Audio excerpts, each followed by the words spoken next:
राम राम मंडळी. पट्ट पट्ट उठून पंपावर निघालो बघा बरहमपूरच्या दिशेने. आता काय खाली करायचं होतं, आलो बघा बरहमपूरला.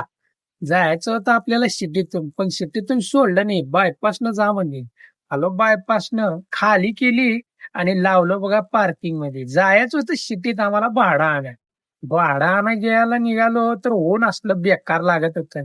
टमटमनं झालो, आलो बघा टमटम. हे ज्या आईला असलं मार्केट आहे ओडिसाचं, सांगता बस. लई घाण मार्केट ज्या आईला.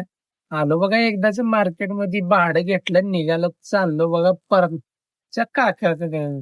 तिथं आल्यानंतर आपल्याला गाठला ज्योतिबा भाऊ. ज्योतिबा म्हणला स्टिंग पेतो हे, लई झालंय मला वरण गरम.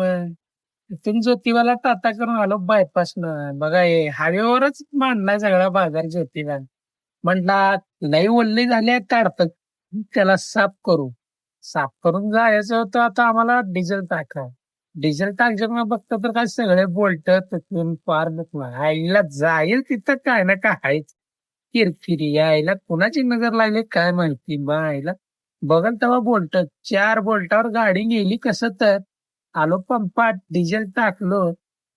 डिझेल टाकून जायचं होतं आता आपल्याला टकलीला. हे म्हटलं माझा व्हिडिओ करा, मी बी कर्नाटकचा. मग त्याला काय घेतलं, आलो बघा हे नजारा. हे आहे टकलीच्या जवळ आंध्रातला नजारा. बघा कसं आहे. हे एकदम टॉप लेवलचं आहे. निसर्गरम्य लय भारी आहे इकडे. इथून आलो. आज दसऱ्याचं गाडी देऊन काढावं एकदाच. जेवल्यानंतर एकदम चकाचक दिसते हिरोईन आपली. कसं आहे दिवायला आपण कधी लाजत नाही हो. लाजायचं नाही. हे बघा आजी होत्या माझे व्हिडिओ नाचायला काय. तो मग काय रात्रीचा नियम लावलं बघा का नियम. भाजी बनवायचं होतं, भाजी डाळ डाळ तोरण.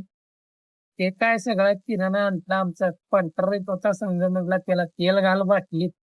आणि जो त्याला म्हणलं बनव काय तर पप्पाला कामाला म्हणलं. लय गरमी होती ती. उद्या भेटतो आता.